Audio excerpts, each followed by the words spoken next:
Ils ont tout tenté. Le Mali, c'est le laboratoire sur lequel le néocolonialisme français et l'impérialisme occidental a expérimenté sa méchanceté ces dernières années. C'est-à-dire qu'ils ont considéré le Mali comme le prototype du terrain sur lequel ils doivent torturer les Africains. Vous savez ce qu'ils ont essayé? On y va.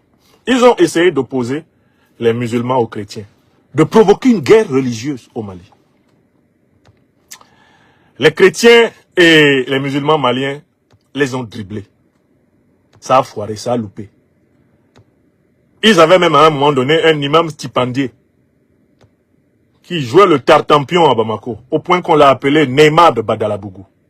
Cet imam a fini par s'afficher clairement avec les terroristes avec lesquels il passe désormais ses jours et ses nuits en Algérie. Mahmoud Diko. Ils ont essayé d'opposer les chrétiens, les musulmans maliens et les traditionalistes africains en provoquant des incidents, des blasphèmes contre les textes sacrés de la religion coranique, des blasphèmes contre le christianisme, ayant pour but de jeter les communautés les unes contre les autres. Souvenez-vous de tout ça. Ils ont essayé, ça n'a pas marché. La raison a prévalu et tout le monde a compris qu'il fallait que chacun pratique sa religion dans le respect de celle des autres. Et tout se passerait très bien. Voilà comment leurs tentatives religieuses ont été noyées jusqu'ici. Ils ont laissé un peu ça. Ils sont passés à autre chose. Ils ont tenté d'opposer tous les Maliens à deux communautés maliennes. La communauté Peul et la communauté Touareg. Ils ont essayé de faire présenter les Touaregs et les Peuls maliens comme étant les victimes des autres. Là encore, la formidable mixité malienne, la parenté à plaisanterie, l'unité luxuriante, le métissage profond du peuple malien ont eu raison de ces manœuvres stupides. Les Maliens, qu'ils soient Peuls, qu'ils soient Touaregs, qu'ils soient Bambara, qu'ils soient Dogon, ont compris. Ils ont compris qu'on voulait les mélanger. Pour qu'ils s'entretuent, comme les Tutsis et les Hutus, pourtant même peuple au Rwanda. Les Maliens ont compris ça. Ça a échoué. Souvenez-vous à l'époque, ils ont essayé de fixer dans la région de Mopti et de fabriquer artificiellement des conflits entre les Dogons et les Peuls. Je vous rappelle que les terroristes étaient chargés de s'habiller comme des Dogons, de parler Dogon pour attaquer des Peuls, et d'autres terroristes étaient chargés de parler Peul pour attaquer les Dogons, dans le but que les communautés Dogon et Peul s'entretuent. À cette époque-là, un chercheur malien a publié sur The Conversation une étude. Une étude qui établissait que tous les véhicules utilisés par les terroristes dans la région de Mopti avaient été immatriculés en Côte d'Ivoire. C'est là qu'on s'est rendu compte que Ouattara Dramane étant le vassal du néocolonialisme français, eh bien, la tentative d'attiser une guerre ethnique dans la région de Mopti était une œuvre du néocolonialisme français à travers son valet, son misérable valet, Dramane Ouattara. Ce sont des faits. Je suis en pleine science là. Alors, ça n'a pas marché. On n'a pas réussi à démontrer que les Maliens en veulent à leur propre sang, Peul. Que les Maliens en veulent à leur propre sang, Dogon. Que les Maliens en veulent à leur propre sang, Touareg. Ça n'a pas été possible. Je salue ici mon doyen bien-aimé. Le doyen Bourema Ba de Korienze au Mali, chez moi. Un grand fils du peuple Peul. Le peuple de nos ancêtres, commun. Je le salue. Parce que les Maliennes et les Maliens avertis, il y en a partout sur le territoire. Et c'est cette force de la conscience malienne qui a fait échouer le projet de rwandiser le Mali. De jeter le Mali dans une guerre de liquidation. Une guerre de d'épuration interethnique. Ils n'ont pas réussi. Et tout ça là, ils ont essayé ça ailleurs. Hein. Ils l'ont essayé au Burkina. Hein. Ils l'ont essayé au Niger. Hein. C'est ce qu'ils font au Nigeria. Hein. C'est ce qu'ils font au Cameroun. Hein. C'est ce qu'ils font au Congo. Hein. Partout. Hein. Ce sont leurs méthodes. Ils n'ont pas réussi. Alors là, ils ont dit, bon, qu'est-ce qu'on va faire? Merde. On ne parvient pas à diviser le Mali. Merde. Ça perd l'hypopète. Diantre. Corne bleue. Ventre bleu. Oh là là, c'est pas possible. Mais qu'est-ce qu'ils sont pugnaces, ces Maliens? Ils ont dit, on va chercher autre chose. Ils ont essayé d'opposer maintenant le nord au sud. Et c'est comme ça qu'ils avaient créé depuis plusieurs années un concept fumeux appelé Azawad. Une entité fantasmagorique, mirobolante, une véritable escroquerie territoriale, politique. Une entité imaginaire qui prétendait récupérer les grandes réserves de pétrole, d'eau, de manganèse, de gaz du nord du Mali pour pouvoir en disposer avec l'Algérie et les parrains néocolonialistes français et occidentaux. C'est ça, le fameux FLA. C'est ça le... Le Mali n'est pas seulement un pays africain confronté à des défis sécuritaires ou économiques. Il est devenu le laboratoire où se révèlent avec une clarté alarmante les stratégies les plus sournoises de l'impérialisme occidental et du néocolonialisme français. Franklin Nyamsi, dans son analyse percutante, expose comment ce pays a été visé, non pas pour ce qu'il est intrinsèquement, mais pour ce qu'il représente. Un exemple, un prototype sur lequel des forces extérieures ont tenté d'expérimenter leur capacité à diviser, manipuler et contrôler les peuples africains. Dès les premières lignes, il faut saisir l'enjeu. Ce que Nyamsi dévoile n'est pas une spéculation, mais le constat documenté de tentatives répétées pour affaiblir un État africain et tester les méthodes de domination à l'échelle du continent. Sur quelles leçons pour l'Afrique? Nous affirmons que comprendre ces mécanismes est crucial pour éveiller les consciences et nourrir la lucidité nécessaire à la renaissance africaine. L'un des leviers les plus insidieux utilisés par ces forces extérieures est la manipulation religieuse. Ils ont essayé, sans succès, de provoquer une guerre entre musulmans et chrétiens au Mali, en finançant et en instrumentalisant des figures religieuses stipendiées.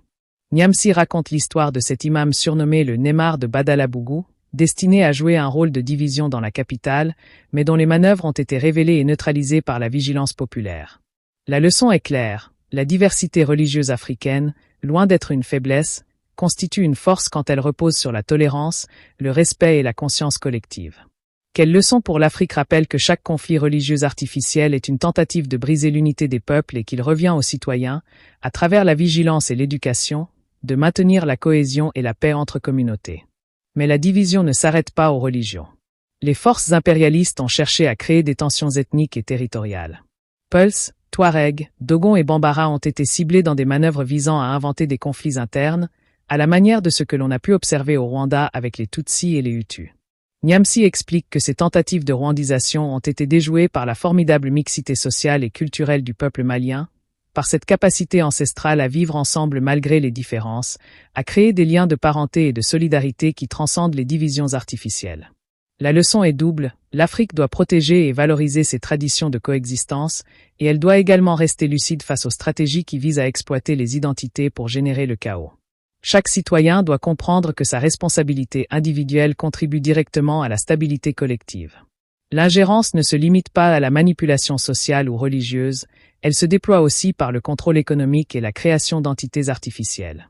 L'Azawad, présentée comme une prétendue région séparatiste du nord du Mali, en est l'exemple le plus manifeste. Cette construction imaginaire, destinée à s'approprier les réserves de pétrole, de gaz, d'eau et de manganèse, montre combien l'ingérence extérieure sait exploiter les ressources pour asseoir son influence. Nyamsi précise que ce concept fumeux a été soutenu par des intérêts extérieurs et des alliés locaux, comme le cas de Ouattara en Côte d'Ivoire, pour imposer une vision qui n'a aucun fondement dans la réalité sociale et culturelle du Mali. Quelle leçon pour l'Afrique invite chacun à réfléchir? La souveraineté d'un pays ne réside pas seulement dans ses forces armées ou sa monnaie, mais dans sa capacité à protéger ses ressources et à comprendre les enjeux géopolitiques qui les entourent. L'aspect sécuritaire est également une dimension essentielle à analyser. Les terroristes utilisés comme instruments de manipulation ethnique, leurs véhicules immatriculés en Côte d'Ivoire, ou encore l'instrumentalisation d'incidents locaux, révèlent un schéma clair, provoquer la violence pour diviser et contrôler. Mais les Maliens ont su résister à ces tentatives de manipulation. La conscience populaire, l'expertise locale et l'histoire commune ont permis de déjouer ces plans. La leçon pour l'Afrique est cruciale. Il ne suffit pas de se lamenter face aux crises ou aux violences, il faut comprendre leur origine, identifier les acteurs et construire des réponses stratégiques et collectives. Chaque citoyen devient ainsi un acteur potentiel de la vigilance nationale et continentale. Enfin, il est nécessaire de souligner l'importance de la transmission de cette conscience. Sur quelle leçon pour l'Afrique? Nous affirmons que chaque vidéo, chaque analyse et chaque débat est un outil pour éveiller, former et responsabiliser. L'Afrique doit prendre conscience que l'histoire du Mali n'est pas isolée, que ses stratégies se répètent dans tout le continent, et que chaque citoyen, par son engagement, par sa réflexion et sa solidarité, contribue à construire une Afrique plus juste, plus consciente et plus souveraine. L'avenir dépend de cette lucidité, et c'est ce que Niamsi nous montre. Même face aux manœuvres les plus élaborées de l'impérialisme, une société informée et unie peut résister et créer un exemple pour le reste du continent. Au-delà des manœuvres religieuses, ethniques et territoriales, ce que Franklin Niamsi révèle, c'est une stratégie globale et récurrente. L'impérialisme occidental et le néocolonialisme français cherchent systématiquement à affaiblir l'Afrique en créant des fractures internes. Le Mali n'a pas été un cas isolé. Comme il le souligne, les mêmes méthodes ont été appliquées au Burkina Faso, au Niger, au Nigeria, au Cameroun, au Congo et ailleurs. Cela démontre une constante. Ces forces ne reculent devant aucune méthode, elles cherchent à exploiter toutes les vulnérabilités pour imposer leurs intérêts. La leçon pour l'Afrique est limpide. Comprendre ces schémas, anticiper leurs tentatives et y répondre avec intelligence et unité est une question de survie collective. Sur quelle leçon pour l'Afrique ? Nous insistons. Chaque peuple, chaque communauté et chaque citoyen doit être conscient que l'inaction face à la manipulation est le premier pas vers la perte de souveraineté. L'analyse de Niamsi souligne également l'importance de la mémoire et de la conscience historique.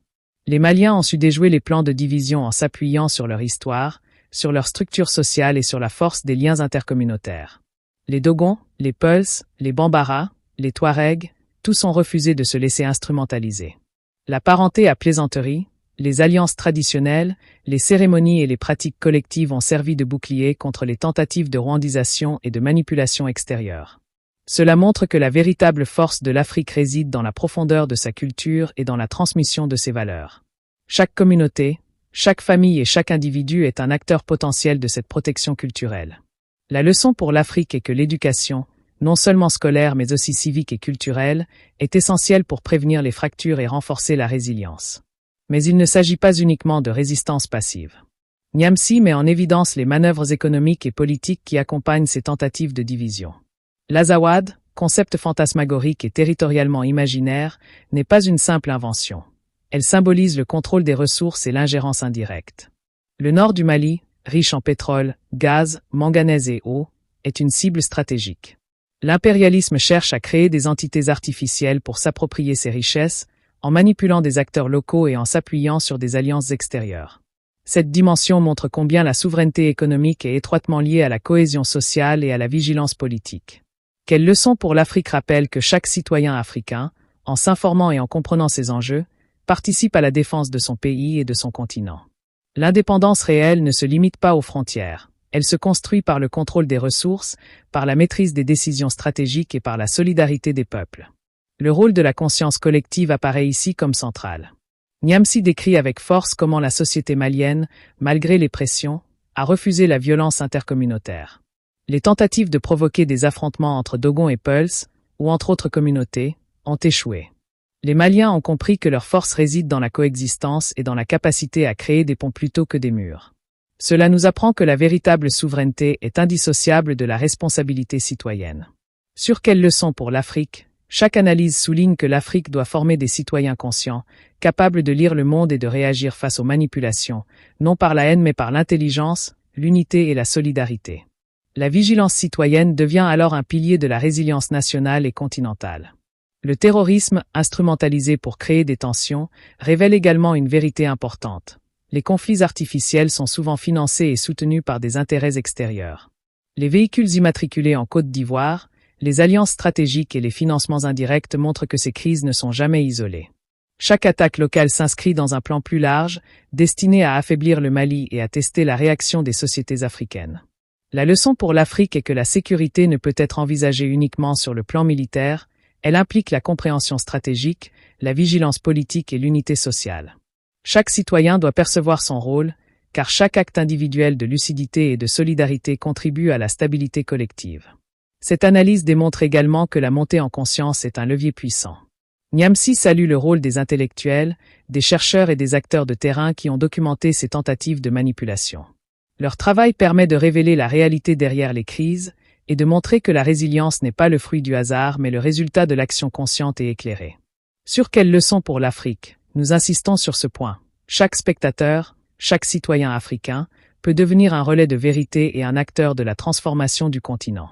S'abonner à la chaîne, commenter les vidéos, partager les analyses, ce n'est pas un geste anodin. C'est un acte citoyen, un moyen de participer activement à l'éveil de la conscience collective et à la protection de l'Afrique contre les manipulations externes. Alors que nous poursuivons notre lecture de ces événements, il apparaît que l'espoir n'est jamais perdu. Le Mali est un exemple de résilience et de lucidité. Les manœuvres extérieures ont échoué parce que le peuple a refusé de se laisser diviser. Mais la leçon pour l'Afrique va plus loin, l'unité, la vigilance, la culture et la conscience citoyenne sont les seuls véritables remparts contre l'ingérence et la manipulation. Chaque Africain, chaque communauté et chaque institution doit se rappeler que la souveraineté ne s'acquiert pas seulement par des décisions politiques ou militaires, mais par la mobilisation collective, la réflexion critique et la solidarité active. Quelle leçon pour l'Afrique incite donc chacun à devenir acteur, à s'informer, à partager et à élever la conscience de ses concitoyens. Enfin, il faut conclure sur une note d'espoir et de responsabilité. L'Afrique a montré à travers le Mali que la résilience est possible, que la cohésion sociale peut triompher des manœuvres extérieures et que la culture et l'histoire sont des instruments de protection et de renaissance. Niamsi nous rappelle que ces leçons ne sont pas seulement maliennes, elles concernent tout le continent. Chaque citoyen africain, en cultivant la lucidité, l'unité et la solidarité, contribue à bâtir un avenir où l'Afrique ne sera plus un terrain d'expérimentation pour des forces extérieures, mais un acteur souverain de son destin.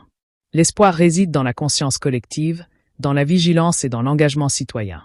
Et c'est ce message que Quelle leçon pour l'Afrique veut transmettre. Comprendre pour agir, résister pour construire, et toujours avancer vers une Afrique plus juste, plus consciente et plus forte.